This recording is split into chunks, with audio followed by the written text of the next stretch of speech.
I am Doomsvince, and this is day 104 of Spawn Year.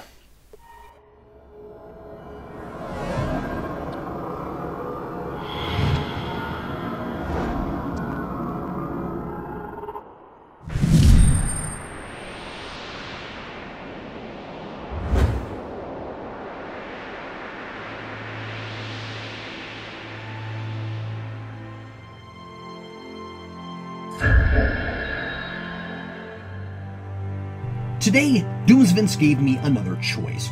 He said I could have my pen back, I could stop writing in blood, if I agreed to go to the pen and stay there. If I want it back, I have to spend the rest of Spawn Year inside the open grave. The dark, deep, musty, claustrophobia-inducing grave. If I accept, everything inside would be sent here, and Doomsvince would drop items to me every day for review. Unlike the first time I was there, I wouldn't be able to read ahead. No action figures, no iPod, no candle, just me, a notebook, and a flashlight for a little less than 9 months. But I would have my pen. It doesn't sound like a great deal. Once I'm there again, I really can't be sure Doomsvince will ever let me out. After all, my goal here is to avoid spending eternity in that grave. On the other hand, the laws of physics and biology aren't quite right here. I don't need food, I feel pain when I drain my blood, but not nausea, and I haven't needed a bathroom since I got here. This question would be ridiculous anywhere else, but I have to consider it. Can I run out of blood and still exist in this place? My body should replenish itself with blood over time, but what if it doesn't work here like it should? What if I'm like that first pen, and when I'm out of ink, I'm out of luck? That's probably ridiculous, but so is this situation. I can't help but worry that Doomsvince is offering me this bad, lopsided deal because the alternative, somewhere down the line, is worse.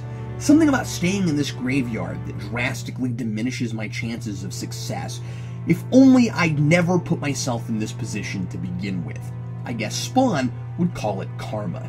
And now that he has his head back, Spawn's more powerful than ever. And karma, those physical manifestations of the consequences of man's evil deeds, is his new greatest asset. And I thought he was too powerful before. Spawn easily dispatches both Johnny's gang and the Freak by sensing and tapping into their auras.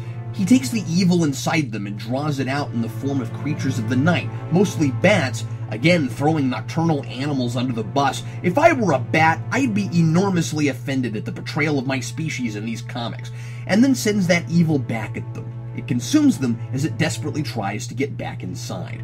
We're back to the extremely literal interpretations of classic themes of moral behavior. Actions have consequences, darkness consumes you.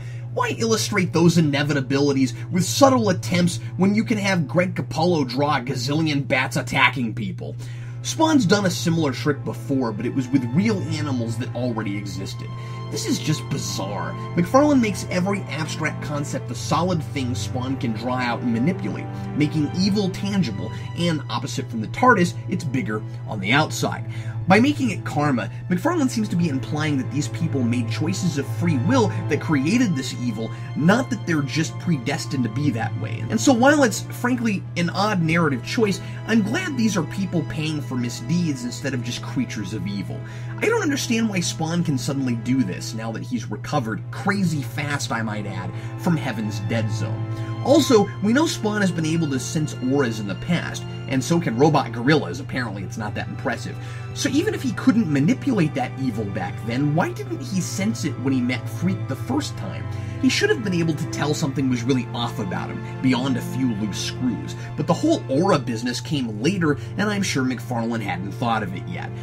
While the fight for the alleys is exciting, the catalyst that started it is never explained. Freak wants Spawn out of the alleys for no reason at all. I guess McFarlane just needed a bad guy behind this plot, so he grabbed one he hadn't used in a while. Doesn't have to make sense. He's nuts! Yay! I'm also not really sure if he's dead at the end, but I can't imagine how he might have survived.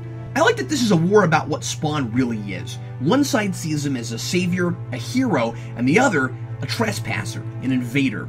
When Spawn returns, he proves he's really a force of nature, and as he's been called occasionally since he returned from hell in 53, the Grim Reaper. All of this would work better if I liked Al himself more, of course. Watching an angry, self-absorbed, non-proactive protagonist fighting against becoming the Grim Reaper is weird because whenever he's succumbing to the will of this costume, it's hard to tell.